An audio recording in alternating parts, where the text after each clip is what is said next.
Hello everybody, welcome to another video. Today's program is in honor of Yod Nisan, the 11th of Nisan, the birthday of the Lubavitcher Rebbe, Rabbi Menachem Mendel Schneerson. He was born on the 11th of Nisan, 5662, and today is his 123rd birthday. So I hope you all enjoy the program. Let's get started. So the Lubavitcher Rebbe was born in the town of Nikolaev in present-day Ukraine on Friday, April 18th, 1902. That was the 11th of Nisan, 5662, as I stated in the introduction. The photo on screen right now is the Schneerson's home in Nikolaev. The Rebbe's father was Rabbi Levi Yitzchak Schneerson. He was a renowned Kabbalist and Talmudic scholar, and also the brother of the Frierdiker Rebbe, Rabbi Yosef Yitzchak Schneerson. The Rebbe's mother was Rebbe Simchana, an aristocratic woman from a prestigious rabbinical family. At age 7, the Rebbe moved with his parents to the city of Yekaterinoslav. Today it is known by a different name. I'm not going to attempt to pronounce it because I will probably butcher it. You could look up the modern name of Yekaterinoslav on the Chabad.org article, 1902, the Rebbe's childhood. In Yekaterinoslav, Rabbi Levi Yitzchak Schneerson, the Rebbe's father, was appointed to be the chief rabbi. The early years of the Rebbe's childhood were very difficult times for the Jews of Tsarist Russia. They were oppressed, and there were pogroms. Rebbe Simchana tells of one occasion in 1905, that's the Hebrew year 5665, that there was a pogrom going on, and all the Jewish families were hiding and fright, and the toddlers and children were also with them, and they were very frightened. Any attempt to calm them just made them even more terrified. So the young Mendel, the Rebbe, would go from child to child and calm them down with a soothing word or a softly laid hand. Years later, the Rebbe would describe his early childhood as a time when his worldview and life goals were already being formed. Little is known of the Rebbe's early life due to the simple fact that he spent most of his days and nights studying. In the Rebbe's years in Cheder, his teachers quickly realized that he was a child prodigy, and he quickly outgrew formal Cheder. Soon enough, he was being taught by private tutors and then his own father, whose synagogue is currently pictured on screen. He was, in his teenage years, he was corresponding with Torah scholars many years his senior. As a leader of the Chabad Lubavitch movement, the Rebbe would found yeshivas in various locations. Morocco in 1950, 5710. Australia in 1952, 5712. Montreal in 1957, 5717. Miami, 1974, 5734. Seattle, 1976, 5736. Caracas, 1977, 5737. Los Angeles, 1978, 5738. Buenos Aires, 1980, 5740. And in Johannesburg, 1984, 5744. These were all centers of higher Torah learning. In 1916, that was 5676, World War I sent refugees streaming into interior Russia. A lot of the refugees came to Yekaterinoslav, where there were a lack of basic necessities such as food, water, and shelter. The Jews of Yekaterinoslav were subject to oppression from the anti-Semitic authorities, who would accuse the Jews of collaboration with the enemy.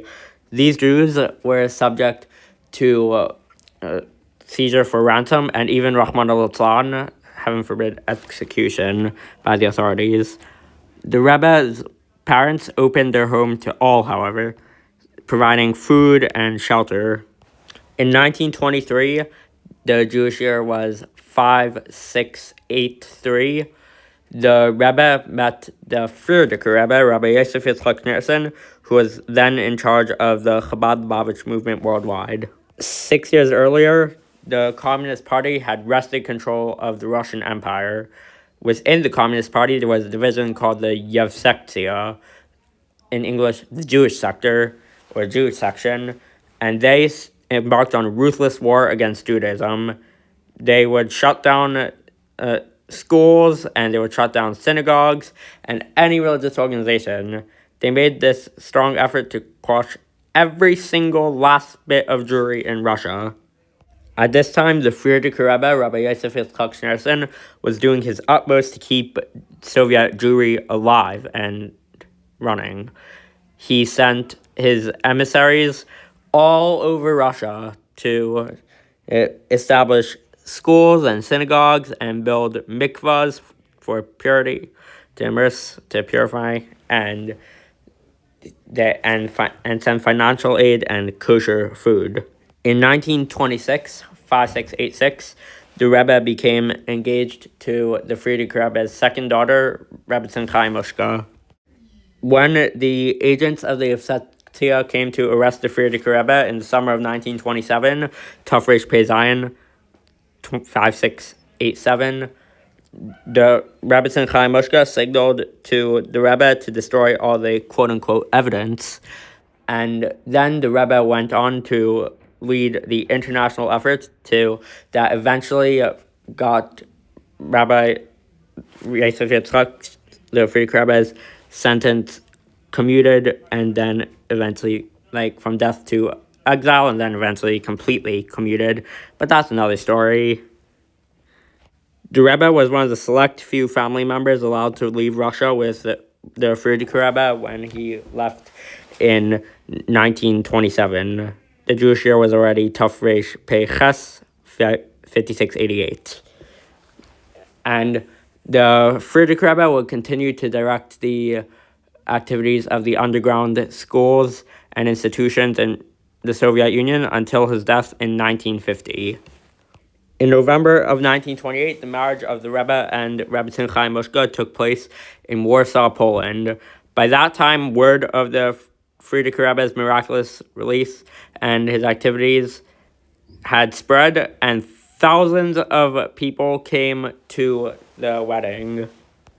At the beginning of the wedding, the Frierdiker Rebbe announced that it is a tradition that the souls of the ancestors attend the wedding, and he now invites them to reciting a mimer, a Hasidic discourse, that contains teachings from the Alter Rebbe, the Mitzler Rebbe, the Tzemach Tzedek, the Rebbe Marash, and the Rebbe Rashab. That is Rabbi Shneor Zalman of Liadi, Rabbi Dovber of Lubavitch, Rabbi Menachem Mendel of Lubavitch, Rabbi Shmuel of Lubavitch, and Rabbi Schellenberg of Lubavitch. Those who attended the wedding later recalled the palpable sense of holiness in the room. At the same time, on the same night, another wedding celebration was taking place in Yekaterinoslav. The cruel Soviet authorities had denied permission for the Rebbe's parents to travel to Warsaw for the wedding, so they held their own celebration in Yekaterinoslav.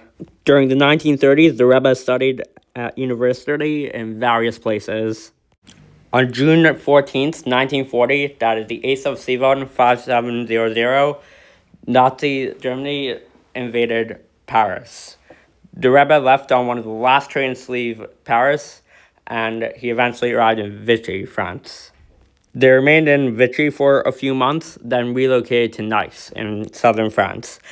At this time, the Frierdiker Rebbe was already in America, and he was starting a campaign to get the Rebbe and the Rebbetzin out of Europe.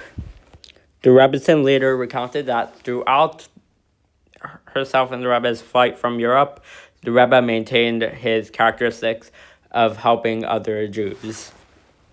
On June 12th, 1941, the 17th of Sivan, 5701, the Rebbe and the Rebbetzin boarded the Serpa Pinto, the ship that would take them from Lisbon, Portugal, to New York. They arrived on Monday, June 23rd, the 28th of Sivan, at 10:30 a.m. Like millions of the generation, the Rebbe was personally touched by the Holocaust. Sadly, he and his wife lost many family members. In 1943, the Rebbe published Hayom Yom, a small booklet that contained Hasidic sayings for every single day of the year. Surprisingly humble in format, it became the guide for every single Hasid. On Shabbos morning, January 28th, 1950, the 10th of Shvat, 5710, the Frierdiker Rebbe passed away.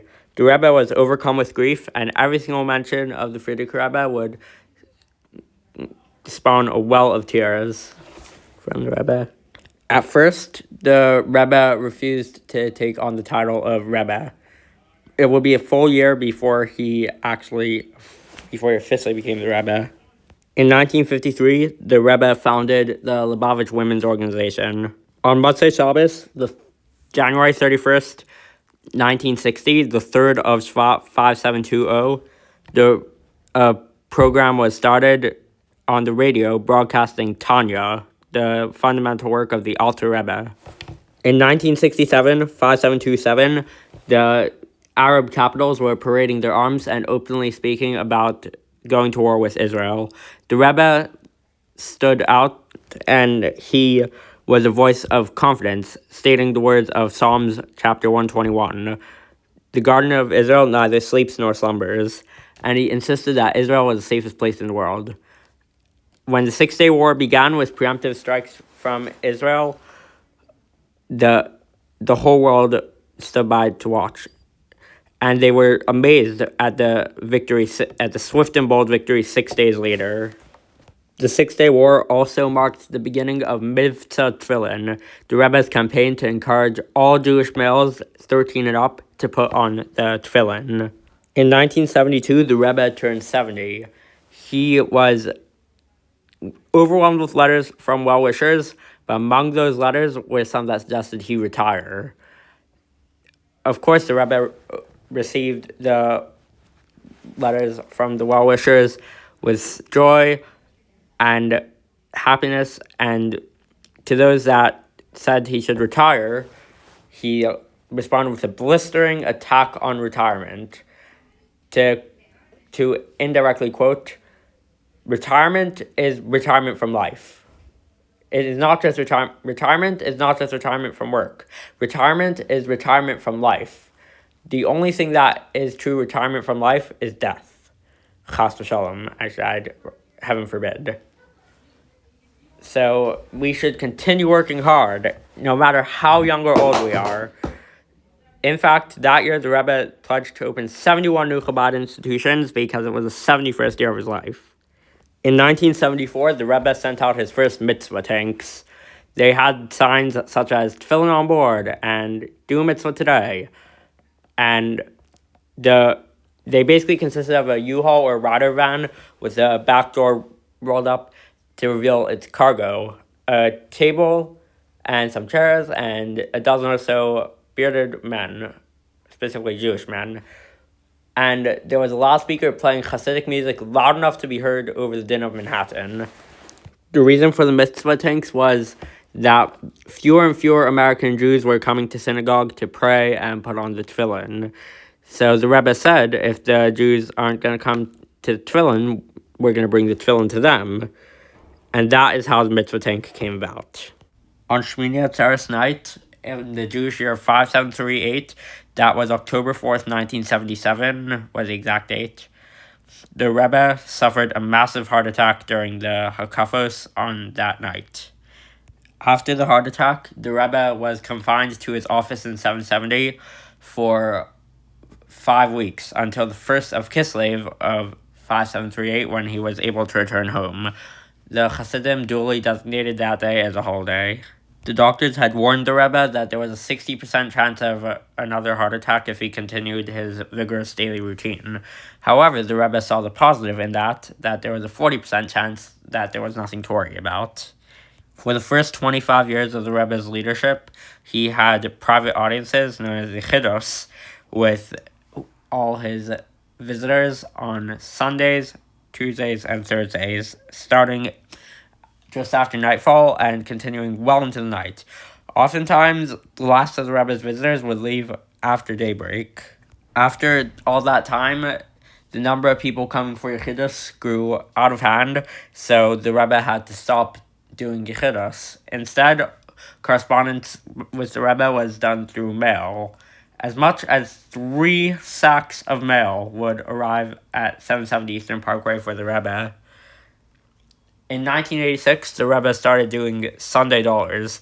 People would line up to receive dollars to give to charity.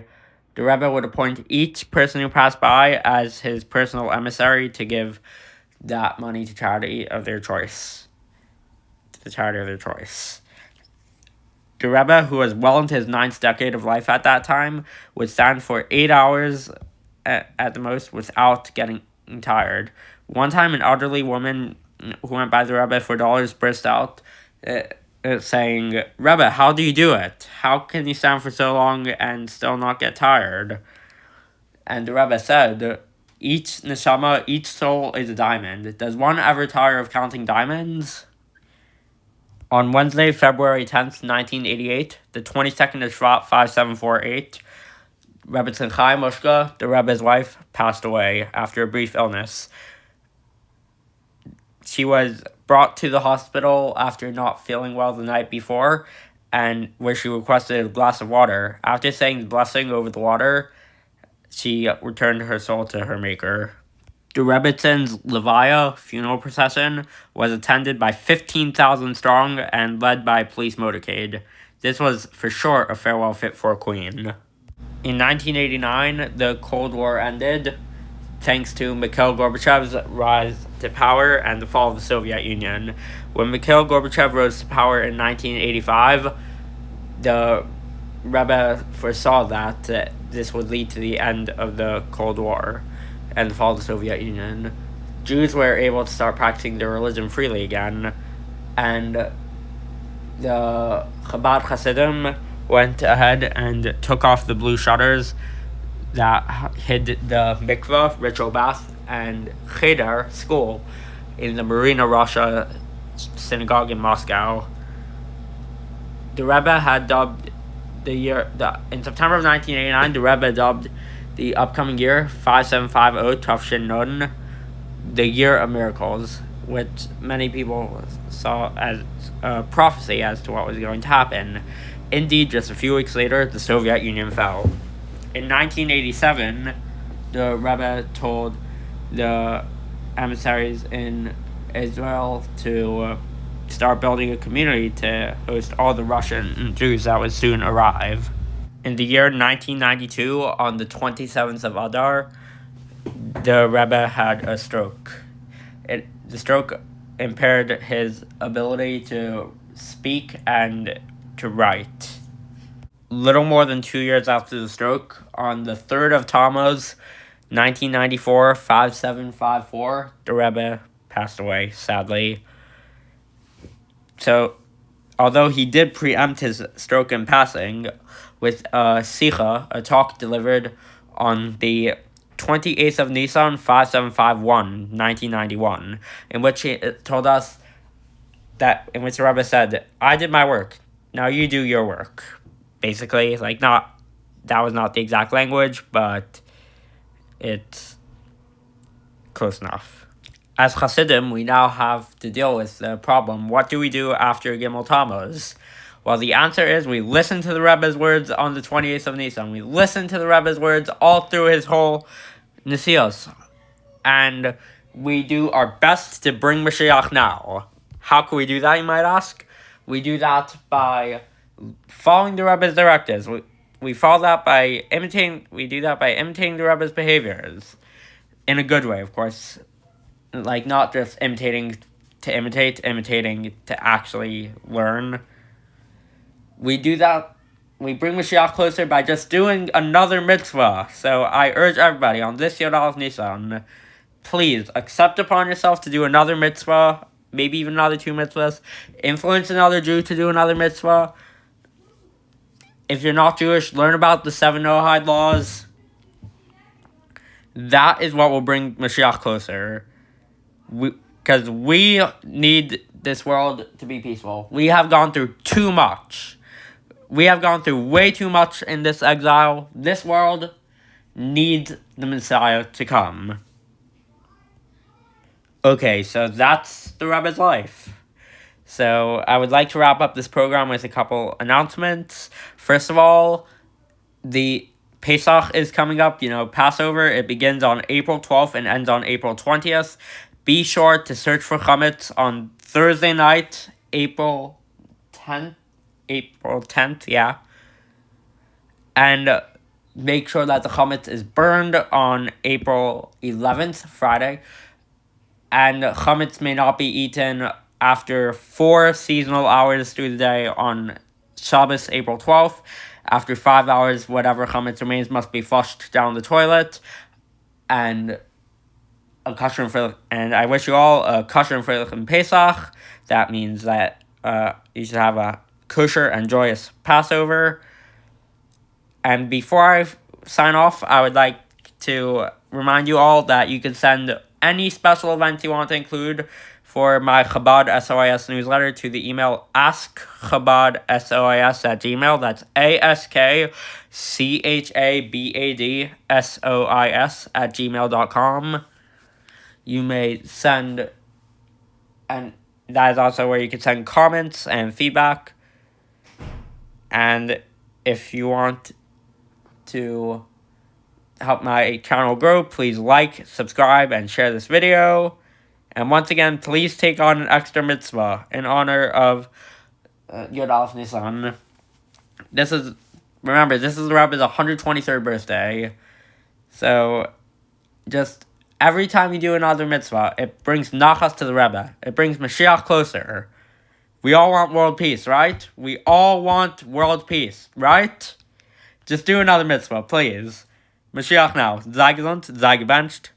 I'll catch you in the next one.